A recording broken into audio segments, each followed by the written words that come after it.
It may be more than 2 years to the next general elections, but the political waters appear fast boiling, with the struggle for supremacy and political space evident around the country.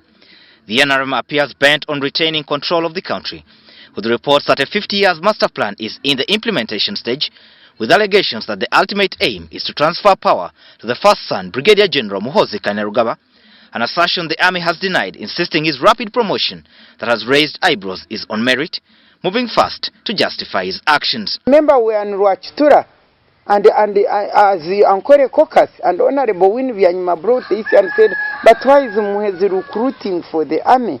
And then President Museveni said, but you also winning. Now you are beginning to fear now this young child. You are now fearing a young child, and you brushed it off like that. We shall never accept cliques in the military. The day cliques emerge in the military, that will be the end of UPDF.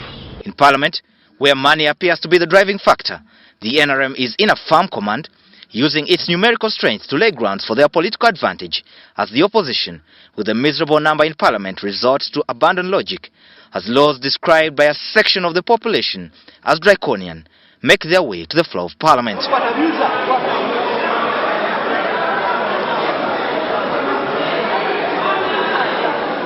The battle line appears drawn, with each side ready for the standoff on the floor. We will no longer walk out of the house to give way to the mafias. MPs on the opposition side should not think that they have the monopoly. They have the monopoly of chaos. No, every human being can cause chaos. The ruling regime has moved swiftly to throw out its vocal members, taming the potential rebels in a bid to not only ensure compliance, but also send cold shivers down their spines. Reports of cross-legged opposition legislators are ripe in the corridors of Parliament, with some only in the opposition during the day, but taking advantage of the night to go bootlicking at State House. Money, the most influential factor in Ugandan politics, appear to be changing hands, with the ruling NRM exploiting the miserable state of most opposition leaders to recruit them, gaining pace in the opposition strongholds of Lango and Acholi. President Museveni, who has positioned himself as the man with the money, has since embarked on pulling off a stunt of political generosity, abandoning the check system, resorting to carry sacks of money, not only in Busoga, but also trying to claim the veterans.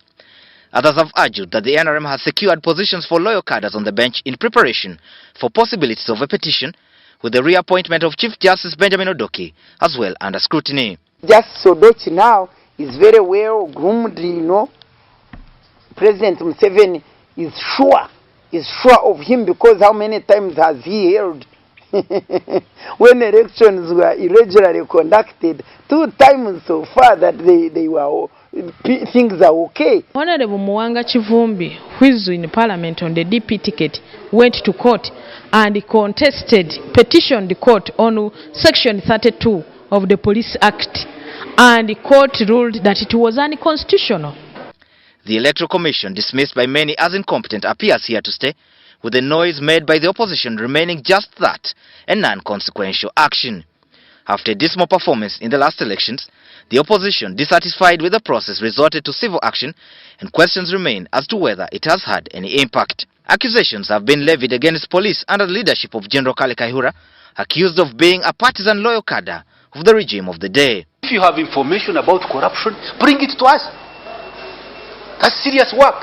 Rather than posturing for the media, for I don't know who are giving them money to dance around the town. Actually, they may be corrupt. You better investigate them. The day draws closer, and the battle for control rages on. However, disunity in the opposition ranks, analysts have argued, presents an opportunity to the NRM that loyalists insist is still in command. NRM has more support than before.